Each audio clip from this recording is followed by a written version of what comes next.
T V میں آپ کا میزبان احسان بلالوی، اور آج ہمارے ساتھ پاکستان پولیس سروس کے نمایاں آفیسر جناب ظفر عباس لق صاحب، جو انسپکٹر جنرل پولیس کے حیثیت سے ریٹائر ہوئے، وہ موجود ہیں، اور ان کے ساتھ مشہور تجزیہ نگار اور قابل جناب صاحب۔ ہم جو بات آج کرنے جا رہے ہیں وہ ایک معاشرے کا ناسور بنتا جا رہا ہے۔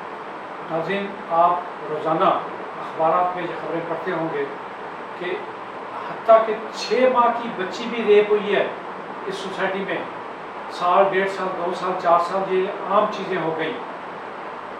اس کے ساتھ جو لڑکوں کے ساتھ زیادتیاں ہو رہی ہیں اس میں بھی عمر کی کوئی قید نہیں ہے، اور یہ اس میں سر فہرست ایک ضلع ہے جس کا نام ہے قصور۔ اس کے بندے اس میں واقعی بازی لے گئے۔ میں انہیں یہی کہوں گا کہ اپنی بے حسی بے حجائی میں وہ سب سے آگے ہیں۔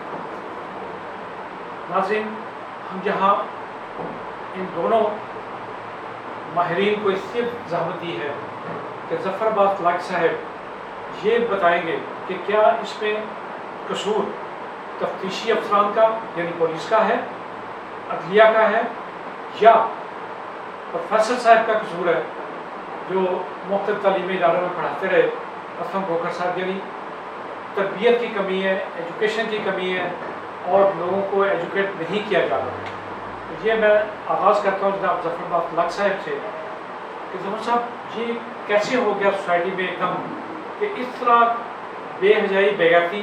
کیا اس میں سوشل میڈیا بھی رول پلے کر رہا ہے جس میں ہر گندی سے گندی چیز دکھائی جا رہی ہے؟ ذرا آپ ہمارے بسم اللہ الرحمن الرحیم۔ دیکھیں، یہ بہت ایک امپارٹنٹ ٹاپک ہے، بڑا سینسٹیو بھی ہے، اور بڑا ہمارے لیے پیچیدہ اور بڑا ایک حساس ایشو ہے، جو کہ اگر پیرنٹس کے حوالے سے اور اوور آل اس کا جو امپیکٹ اثر ہوتا ہے وہ بڑا ہی دردناک اور ایک جو نفسیاتی طور پہ بڑا برا اثر ڈالتا ہے بچوں پہ خاص طور پہ۔ اب اس کی وجوہات دیکھیں جی، اگر آپ اس کو دیکھیں تو جو بتائی جا سکتی ہیں مین، وہ پہلے میں آپ کو بتاؤں اس کی مین جو ایک تو دیکھیں سوسائٹی کا اوور آل جو اخلاقی ڈھانچہ ہے سوسائٹی کا، وہ ہمارا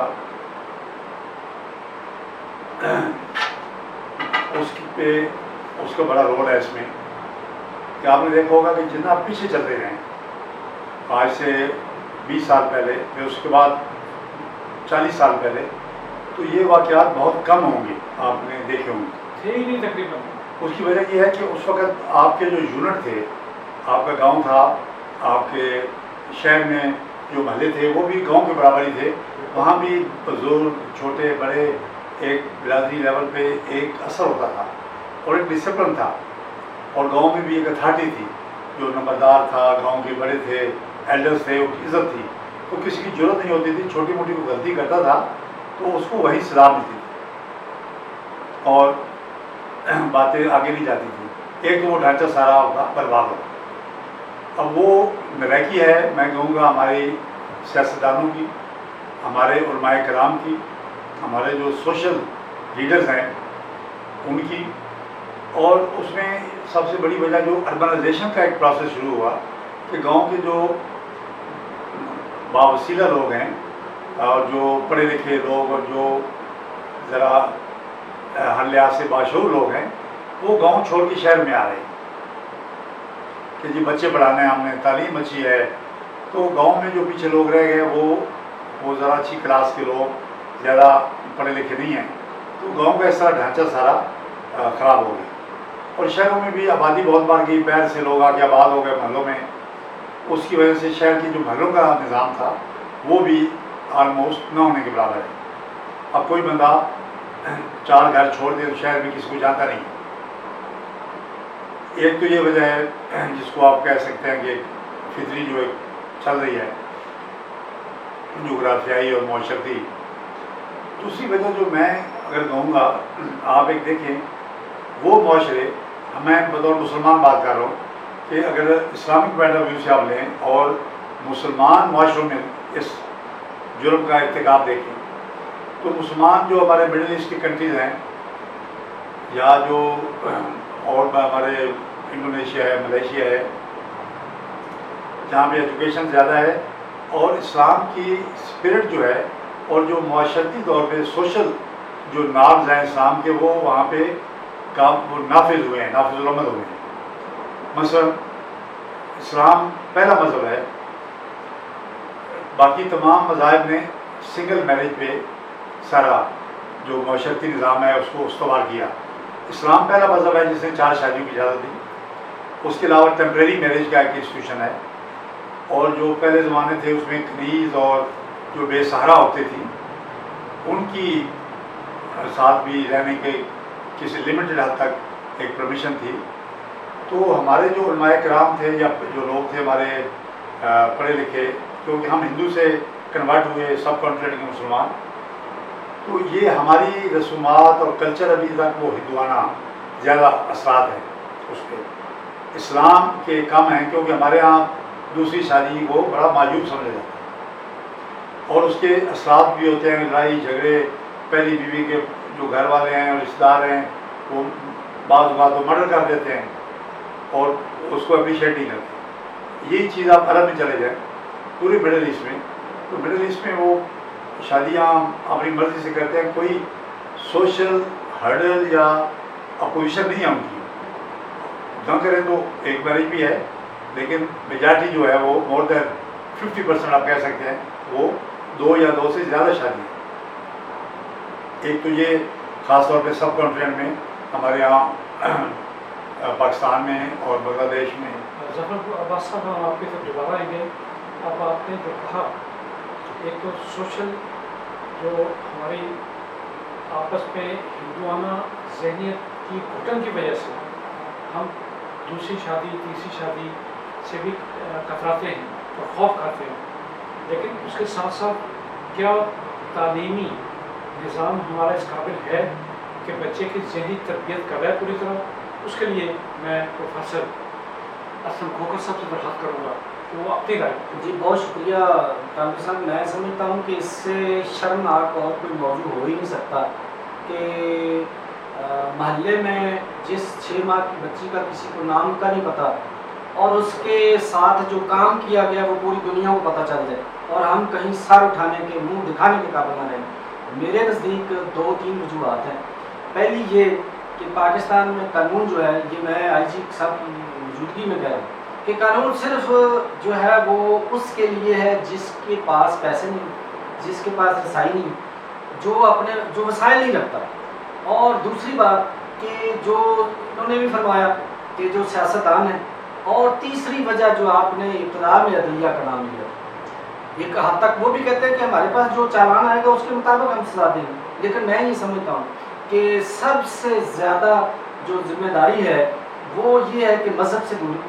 بے شک ہم ہندوؤں سے مسلمان ہوئے ہیں، لیکن ہمارے مذہب میں جو لوگ اس دور میں بھی کافر سے مسلمان ہوئے وہ ایسے آئیڈیل تھے کہ ان کے آج بھی سیدنا عمر فاروق کے بنائے ہوئے قوانین پوری دنیا میں فالو ہو رہے ہیں، ٹھیک ہے۔ اور جہالت جو ہے وہ ایک وجہ ہے، اور دوسری وجہ مذہب سے دوری ہے اور تیسری وجہ میں سمجھتا ہوں کہ جو والدین اپنے بچوں کو رزق حلال نہیں کھلاتے وہ اس کا خمیازہ پتہ نہیں کتنی نسلوں کو بھگتنا پڑتا ہے۔ جس ماں باپ میں رزق حلال کا خوراک گئی ہوگی وہ ہو نہیں سکتا وہ کبھی ادھر سے ادھر ہو جائے۔ آج معاشرے کے اندر جو گند جو کچھ ہو رہا ہے یہ سارا اسی وجہ سے کہ ماں باپ کو احساس ہی نہیں ہے کہ اس کا بچہ رات کو یا اس کی بچی موبائل پہ کیا کر رہی۔ اور یہ اس وقت بڑے لوگ خوش ہوتے تھے کہ یہ پرویز مشرف نے یہ موبائل کر دیا۔ اس موبائل نے یہ ہمارے معاشرے کا، جیسے لاکھ صاحب نے کہا نا، جو تھوڑا بہت ڈھانچہ رہ گیا تھی وہ بھی تباہ ہو گیا، کولیپس ہو گیا۔ اب تو کہنے کا مقصد کہ اب موبائل کے بغیر کوئی گھر نہیں ہے، اور کوئی گھر ایسا نہیں ہے جس کے 4 اگر مرد ہیں تو وہ 2 مسجد میں جاتے ہیں۔ آپ ایسی ریشو نکالیں، ایک گھر میں 4 گاڑیاں ہیں، 10 موبائل ہیں، لیکن ایک بندہ بھی صبح فجر کی نماز میں نہیں نظر آئے گا۔ جب ہم مذہب سے ہٹ گئے، جو ہمارا قلعہ ہے، پنجابی میں کہتے ہیں نا مجھ یا بھینس، مذہب نے ہمیں ایک قلعہ دیا ہے کہ میں اپنی جگہ سے دور نہ جاؤں اور وہ اس سے ادھر نہ آئے. جب ہم اپنی حدود کراس کر لیتے ہیں اور ہمیں یہ نہیں پتا کہ ہم نے کھایا کیا ہے اور اس کا پھر نتیجہ کیا ہوگا ہمارے لیے. آج جو دیکھیں نا، یہ ایک وجہ نہیں ہے، بے شمار وجوہات ہے. آج آپ دیکھ لیں مردہ خوراک دی جا رہی ہے، کتوں کا گوشت کھلایا جا رہا ہے، تو ایون سور کا گوشت کھلایا جا رہا ہے. تو جب یہ آپ کی خوراک میں یہ اجزاء بن کے آپ کے جسم کے اندر جائیں گے، وہ انسانیت کو شیطانیت کے راستے پہ ڈالیں گے. اور اس کی سب سے بڑی وجہ حکومتیں. ہم دوبارہ مقصد کی طرف آتے ہیں، کیونکہ آپ نے جو چیزیں پوائنٹ کی ہیں وہ براہ راست لینڈ آرڈر سے اس کا تعلق. بالکل کوئی شک نہیں. ڈاکٹر صاحب آپ ان کے بات کیا کہنا چاہیں گے؟ ہم دیکھیں جی، پروفیسر صاحب کی باتیں بالکل بڑی صحیح باتیں ہیں. دیکھیے جو سائنسی ایجادات ہیں، مثلا ٹیلی ویژن 1964 میں آیا پاکستان میں. اب یہ جو موبائل فون ہے، جو اسمارٹ فون ہے، یہ آلموسٹ ٹیلی ویژن کی بھی ایڈوانس ورژن ہے. ٹیلی ویژن پہ اتنے پروگرام نہیں ہوتے جتنے کہ اس پہ ہوتے ہیں. ہر بچہ اس کے پاس ہے موبائل. میرے خیال میں، جو ذاتی میرا خیال ہے کہ جو پختہ دماغ نہیں ہے، زیادہ ایجوکیٹڈ نہیں ہے، ایک خاص ایج کے بعد اسمارٹ فون الاؤ کرنا چاہیے. بہت ٹھیک ہے. مطلب ہے کوئی بندہ جو کالج گوئنگ ہے یا یونیورسٹی گوئنگ ہے، آپ 20 سال کی حد کر لیں یا 25 سال کی حد کر لیں. جس وقت باہر سگریٹ پہ پابندی ہے، آپ اس سے کم عمر کے بچے کو دوسرا فون دے دیں، اس کو وہ نہ دے، بلکہ لائسنس ہونا چاہیے میرے نزدیک، جو اسمارٹ فون کا لائسنس ہونا چاہیے. کیونکہ دیکھیں اس میں بہت زیادہ فنکشن ہیں، اس میں بہت بڑی ذمہ داری کا سوال ہے. آپ کسی کو خط ایک میسج کر دیں تو لڑائی ہو جاتی ہے، اور اتنی زیادہ چیزوں کو ابزارو کرنا کچے ذہن کا کام نہیں ہے. اس کا لائسنس ایشو کرے، جو کہ بے شک محلے کے کونسلر کو دے دیں، نمبردار کو دے دیں، کسی تھانے کو دے دیں، تو اس بندے کو وہ موبائل فون لے. اور کسی بات کی پولیس یا کوئی سرکاری محکمہ چیک کرے، اگر لائسنس نہیں ہے تو اس کی سزا ہونی چاہیے. یا بزنس مین رکھے. ایک تو یہ بات ہے جی. دوسری بات جو ہے جی، جو جیسے بٹالی صاحب نے کہا کہ ہمارا جو عدالتی نظام ہے، پولیس کی تفتیش ہے، اس کو ہمیں بہتر بنانا چاہیے. کہ آپ دیکھیں گے یہ جتنا بڑا جرم ہے، جتنا حساس جرم ہے، اور جتنا یہ سوسائٹی اور معاشرے کو مطلب تباہ کرنے والا یا اس پہ بڑے برے اثرات ڈالتا ہے، اس حساب سے سزا نہیں ہوتی. اگر آپ ایوریج نکالیں جو ہم نے پیچھے دیکھا تو تقریباً 20% مقدموں میں سزا ہوئی ہے. کچھ لوگ کمپرومائز کر لیتے ہیں، کوئی معافی مانگ لیتے ہیں، کوئی ٹیکنیکل ایویڈنس کی کمی کی وجہ سے بری ہو جاتے ہیں ملزم. تو یہ بھی ایک وجہ ہے.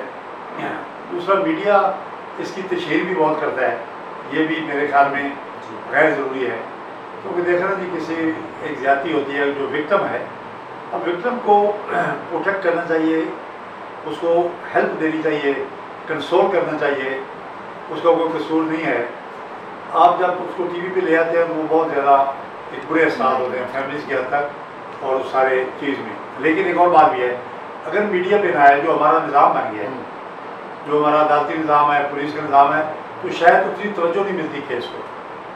آپ نے دیکھا یہ جو موٹر وے پہ کیس سیالکوٹ والی موٹر وے پہ ہوا، ایک خاتون کے ساتھ زیادتی ہوئی، تو وہ میڈیا نے اگر اس کو زیادہ نہ اچھالا ہوتا یا زیادہ نہ بتایا ہوتا تو شاید وہ اتنا جلدی اس پہ ایکشن نہ ہوتا. تو یہ دونوں طرف ہے، اس پہ ایک بیلنس اپروچ چاہیے ہمیں. جی آپ کی کیا رائے ہے سن صاحب اس بارے میں؟ جی میں یہ عرض کروں کہ میں نے اپنی اس بات پہ بالکل قائم ہوں کہ مذہب سے دوری، جب ہمارا مذہب کہتا ہے کہ آپ کا بچہ جب اس عمر میں چلا جائے تو نماز نہ پڑھے تو آپ اسے سزا دیں، تو چودھری پرویز لائی نے اسکولوں کے باہر بورڈ لگوا دیے کہ مار نہیں پیار. اب جب بورڈ تو آپ نے لگا دیے، اب ٹیچر کا رسپیکٹ یا عزت اس کی اسے دن خاک میں ملی. ٹھیک ہے، جو ٹیچر تھے وہ مارتے تھے تو اس کا ایک طریقہ ہے، اگر وہ بہت زیادہ زخمی ہو گیا ہے تو اسے سزا ملتی تھی. محکمہ پورا موجود ہے. جب آپ نے اسکولوں کے باہر یہ بورڈ لگا دیے کہ کوئی ٹیچر آپ کو انگلی بھی کرے گا، اب یہ ہوتا کیا ہے کہ جو بچہ نہیں پڑھ پاتا تو ٹیچر کے ہاتھ بندھے ہوئے, اس کی زبان پہ تالے لگ گئے. ٹیچر اپنا فرض پورا نہیں ادا کر رہا اور بچے نے جا کے والدین کو گھر میں جا کے بتایا کہ جی مجھے تو ٹیچر نے آج گولی ڈالی ہے. وہ استاد انہوں نے اٹھنا ہے اور جا کے درخواست دے دینی. استاد کیا کرے گا؟ استاد کہے گا جاؤ جہنم میں, مجھے کیا ہے, میں تو اپنی نوکری اتنی کروں گا جتنی مجھے قانون اجازت دے. سب سے بنیادی وجہ یہ ہے سزا سکول سے لے کے یا عدالت تک یا اس سماج سے لے کے ہم آخرت کا تو تصور لوگوں کو یقین ہو تو یہ کام ہی نہ کرے. جب تک یہ عمل درآمد نہیں ہوگا نا, یعنی پہلے کہتے ہیں نا رب نیڑے کے کسون, جب آپ کے نیڑے ڈنڈا ہوگا, جب آپ کے سر پہ ڈنڈا ہوگا تو کسی کو ضرورت نہیں ہوگی. اور زیاد جیسے بدترین ڈکٹیٹر کے زمانے میں آپ کو یاد ہے کہ ایک پپو کو کے قاتلوں کو جو سزا ہوئی چوراہے میں, کتنے دن اس کی لاش لٹکتی رہی, تو اس کے بعد یہ جو اغوا تھا یا جو اغوا پر ہے توان کی کتنا عرصہ قتل نہیں ہوئے تھے, اتنی اغوا نہیں ہوئے. سزا جب ایک بندے کو آپ مثالی طور پہ دے دیں گے, جب ایک بندے کو نشانہ عبرت بنا دیں گے, آپ نے مثال دی قصور کی, میں سمجھتا ہوں کہ اس وقت قصور میں ڈی پی او رائے بابر سعید جیسا آدمی میں نے بہت کم اپنی صحافت کی زندگی میں دیکھا. اس کے ہاتھ کس نے باندھ دیے؟ وہاں پہ جو لوکل سیاستدان تھے, ادھر سے فون آ رہا ہے جی وہ اس کے خلاف پرچہ نہیں دینا, اس کو ایسے کرنا ہے, وہ چھپاتے رہے اور سارا ملبہ اس وقت پولیس پہ پڑا تھا اور پولیس کو بہت زیادہ یعنی پاکستان میں رسوائی کا سامنا کرنا پڑا. وہ اتنا بیہودہ اور اتنا شرمناک جو اسکینڈل آیا تھا. تو لاکھ صاحب نے بالکل کہا کہ جو ہمارے سیاستدان ہیں ان کو فوکس کرنا چاہیے قانون سازی پہ. ایسے ایشوز جو ہیں ان پہ سارے لوگ اکٹھے ہو کے یک زبان یک مشت کھڑے ہو کے کہیں کہ یہ قانون ہم بنا رہے ہیں, اس کے بعد اگر کوئی بھی ایسا واقعہ آیا تو لمبی چوڑی تفتیش نہیں چلے گی, بس سیدھا سیدھا پوچھا جائے گا کہ یہ ثابت ہوا ہے اور راز کو آپ کو چوراہے میں لٹکا دیں. بہت شکریہ پروفیسر صاحب. لاکھ صاحب آپ ایک فکرے میں اس موضوع کو کس طرح فائدہ کریں گے؟ بس میرا تو یہی ہے کہ اس میں تمام جو معاشرے کے لیڈرز ہیں, مثلا گاؤں میں محلے میں جو سوشل لیڈرز ہیں, بڑے ہیں, ایلڈرز ہیں, وہ اس کو ایک اہمیت دیں, کیونکہ اس ایشو پہ زیادہ بات کرنے میں بھی ہم ہچکچاتے ہیں, ہم ذرا شائی فیل کرتے ہیں, اوپن بات نہیں کرتے کیونکہ ایشو ایسا ہے. وہ آئے پولیس, عدلیہ, سیاستدان, علماء کرام, یہ سارے مل کے اس کو باقاعدہ ایک وکٹم کو سپورٹ دیں.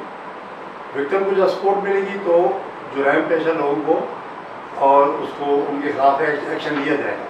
تو باقی اسلامی جو اقدار ہیں, میں یہ کہوں گا کہ ہمارے معاشرے میں یہ علماء کرام کو کہنا چاہیے کہ زیادہ شادیاں جو ہیں اس کو برا نہیں سمجھنا چاہیے جو اسلام نے الاؤ کیا ہے, اور جو اسلام نے جیسے کہ عارضی جیسے آپ ٹیمپریری میرجز کہتے ہیں یا جو بھی اسلام کا ایک ہے, اس یہ بھی ایک بڑی وجہ ہے. آپ دیکھیں مڈل ایسٹ میں یہ واقعات بہت کم ہیں کیونکہ وہاں اس ایشو پہ کوئی پابندی نہیں ہے شادیوں پہ, اور تو یہ میں انشاءاللہ سب مشترکہ طور پہ یہ ہو سکتا ہے, اس کا حل ہو سکتا ہے.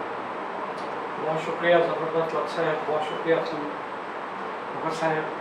ہم یہ موضوع ایسا ہے جس پہ بہت دفعہ بات کرنے کی ضرورت ہے تاکہ پورا پیغام معاشرے تک جائے. ہم انشاءاللہ اس پروگرام کو کنٹینیو کرتے رہیں گے اور امید کریں گے کہ ظفر بات لاکھ صاحب کی سرپرستی حکایت ٹی وی کے لیے اسی طرح جاری رہے. بہت شکریہ. اللہ حافظ.